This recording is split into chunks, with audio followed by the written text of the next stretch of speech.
कृषीनंदन organic फार्ममध्ये आपले स्वागत आहे. लास्ट टाइम आपण तुरीच्या लागवडी तसेच तूर बहारात होती त्यावेळेला आपण व्हिडिओ टाकला होता. तर आता त्या बहारातून या तुरीला शेंगा लागल्या आहे. तर शेंगा तुम्ही बघू शकतात. शेंगा अतिशय हेल्दी आणि प्रचंड अशा मोठ्या प्रमाणात शेंगा लागलेल्या आहेत आणि अतिशय निरोगी अशा आहेत एवढ्या ढगाळ वातावरणात. पण तुरीसाठी आपण फक्त शेणखत आणि गोकृपा अमृतमचाच वापर केला होता तुरीच्या शेंगांवर स्प्रे करण्यासाठी.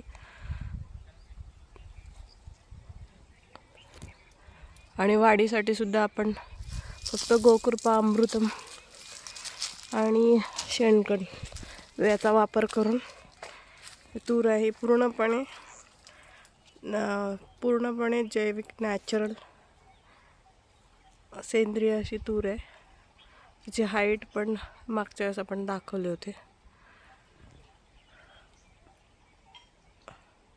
तर तूर ही अर्ध्या शेंगा अर्ध्या आल्यात अर्ध्या ओल्या आहेत. तर परत एकदा कटिंग करत असताना परत एकदा फोटो टाकणार आहे मी.